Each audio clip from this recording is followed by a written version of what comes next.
Welcome to EldoraTV. Today we are receiving Mr. Jesper VOLLMER. Thank you for coming. You're welcome. You're welcome. Nice to be here.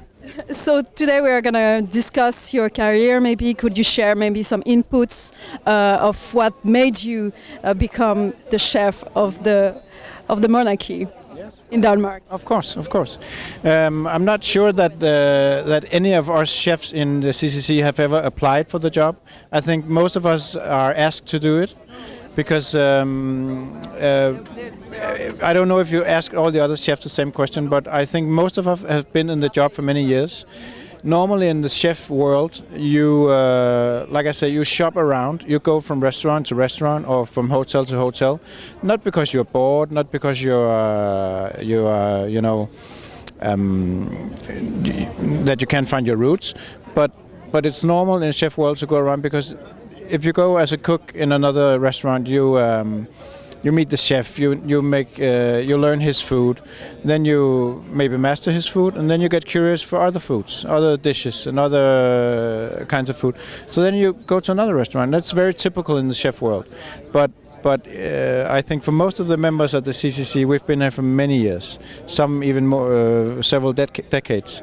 Because as the Italian guys once said to me that when I asked them if they wanted to do anything different, they said, who would be stupid enough to leave this job that we have here as chefs for heads of state? Because it's a very unique job. It's completely different from the restaurant world.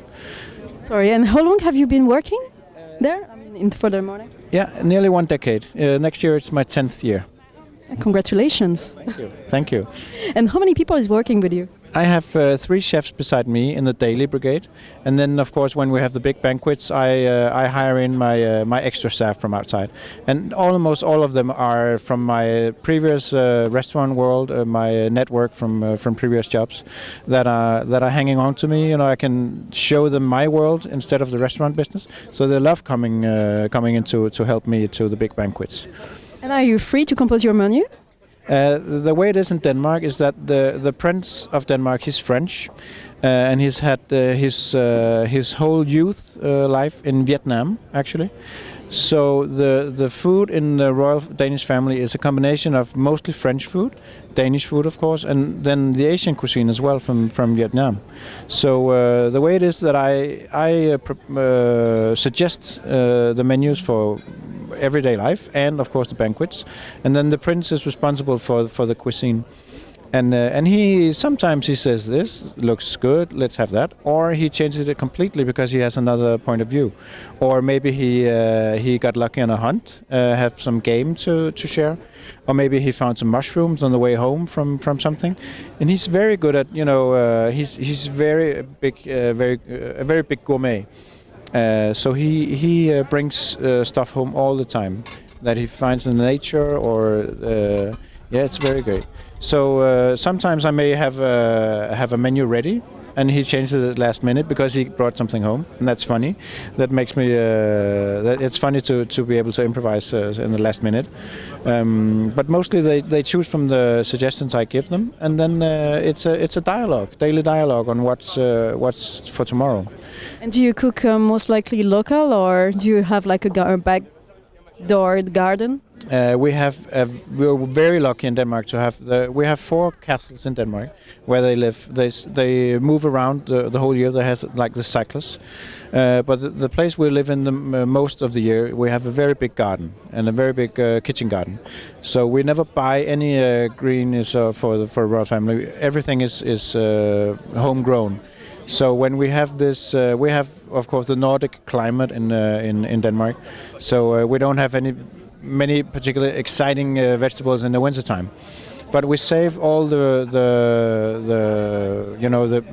carrots, the beets, the lettuce and stuff. We save it for the wintertime. So twice a week I get a deliverance from the garden when we're in the castle in the wintertime in Copenhagen. Okay, does he has like a special favorite dish? Well, the prince he's a very big gourmet, and I cannot pinpoint one particular dish because he's so versatile. He eats everything. He has this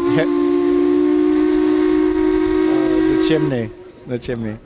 he has this very healthy attitude towards food, that everything needs to be eaten. You cannot throw anything out, and that's you can see it in the preparation in the menus, because we use everything from the animal, even the brain and the intestines, everything is used. And one particular thing that is very unique not unique, because I think many of us chefs do it, but one of the things we emphasize a lot is that are there any types of leftovers from a dish, they expect to have it the next day as a leftover course.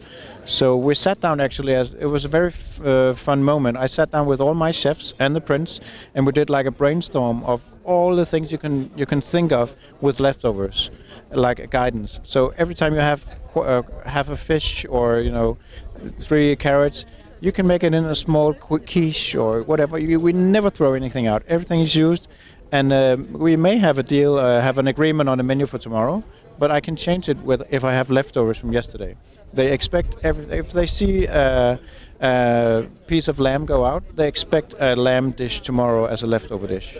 That's a brilliant initiative, I have to say. I'm quite surprised. Many people are surprised because most of normal people in everyday life think that, oh, they're royal, they can have whatever they like, they can have foie gras and truffles every day.